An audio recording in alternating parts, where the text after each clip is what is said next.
With regards to the journaling and stuff, what's your average, if you sit down pen to paper, what's the average sort of, how long do you sit there for? What do you write about? What's the kind of process?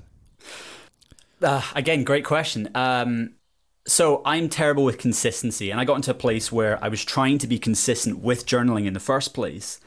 And I found that it just didn't work for me. If I was trying to write every evening, or if I was trying to write like every couple of days, I found the pressure of doing it and having to process events that went on in my life, I found that so overwhelming that I thought, well, I don't want to do it then. I'm going to put it to the side. But generally what I try to do is I try to do it when I feel I need it. And it's this weird connection between knowing that you need to process something and just also knowing that you need to get in touch with a deeper, whether it's a feeling or a thought about something. And it's very hard to describe, but yeah, it's something that you develop and you have a bit of a conversation with yourself either beforehand or during. And so a lot of my journaling is, it's about really menial stuff as well. It's about stuff that nobody cares about. It's stuff that I usually never make public. But what would I usually journal about? What did I last journal about is the real question.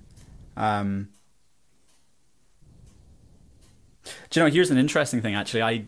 I journaled about what my artistic voice would be in the next 5-10 years, which I found is a really all-encompassing question, because I think without answering that question, or to answer that question, I should say, you really have to go deep into like who you are and who you would like to be as well. So I found the process of just kind of setting a bit of a marker and saying, what would I like to be? What do I appreciate in the guys that I listen to or the players, whatever? And how would I like to kind of put that forward? How am I going to integrate parts of my personality, my general musicianship as well, into this thing that I'm building? And I found it a really interesting thing because, it starts off as this letter almost to myself saying, I want to work on this stuff because I really want to get this into my playing, and I want to have a sound that's really recognizable for ABC. And very quickly it dives into personal feelings about the world, about how I want to be treated, how I want to treat other people as well, what I value from people hearing my music and what I value from hearing other people's music as well. And again, it's an all-encompassing sort of circle in a way, in that you can't ask the question without begging another question about who you are, what your purpose is, all those sort of things. And so, yeah, it's kind of one of those journals that's got a few chapters, should we say? Yeah, I think to answer any of those questions, you have to kind of go a bit deeper into it. Like one of the most profound conversations I've heard recently. Have you heard of Dr. Gabor Mate? Yes, yeah. So Hungarian doctor. Huh? He's a Hungarian doctor. Yeah, and he sounds like he's just a doctor for Hungarian people. That's it. Yeah, and he was talking to Tim Ferriss about, and they did like an exercise of like, when was the last? I can't remember what the actual question was, but basically he asked him about a time when he got sort of angry about something, or like upset in some way, and it was like he wanted him to identify what the emotion was. And he went through a few. He said, well, he was angry, and that's obviously one. And then he said frustration, and then Mate was like, yeah, that's just kind of anger.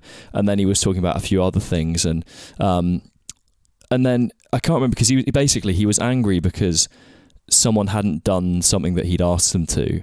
But immediately, Mate kind of responded and said, well, that's not what's making you angry. That just happened, And you had to kind of go a step further to go, well, why does someone not doing something for you make you angry? Like why? Then you have to sort of go a step deeper into your own kind of uncomfortable psyche as to like, well, yeah, why does them not helping me, or not do? And then he was like, oh, well, I don't like being treated disrespectfully, or I don't like, and then it's like, well, why don't you like that? And you end up in this rabbit hole. And I think you can do the same thing as to, why do you want to sound a certain way? Well, I want to sound unique. Well, why do you want to sound unique? And you can end up with this quite fundamental thing to you that I think is quite important. So I'm trying to, that's a long way around me saying I need to journal more. But like, I don't know, it's one of those things. I would push back on one thing you said. I'm kind of the opposite to you, where I feel like the time I need to journal the most is when I don't need it, because when you don't need it, it's so easy to forget, and it's the same as a lot of things. When you're in relatively good shape, you don't feel like you need to exercise, because you're like, I'm in decent shape. Like I'm in kind of okay shape now. So I could just lay off the gas and then I would probably get out of shape. And then suddenly it's that much harder to get back into it, because you're not in the right mental space to then say, start working out, or, vice versa. So I actually feel like what everyone could do with a bit more of is consistency with these things, like maintenance of, things like, it's a bit like guitar playing. If you get really good at something, it's really easy to just stop doing it. But really, you should try and remind yourself that, okay, I do need to keep learning new songs, or, transcribing things or whatever, because it can go, It can, but I also feel that, to push back on your point as well. Nah, stop it. I find that there is an obsession in the modern era that we're in now. There's an obsession with consistency across all things.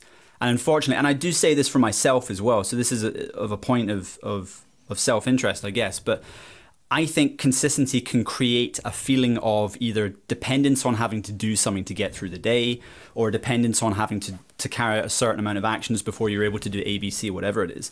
But I also think as well, like, if you're able to value what it is that you're doing, so journaling in this sense is a great kind of subject to talk about.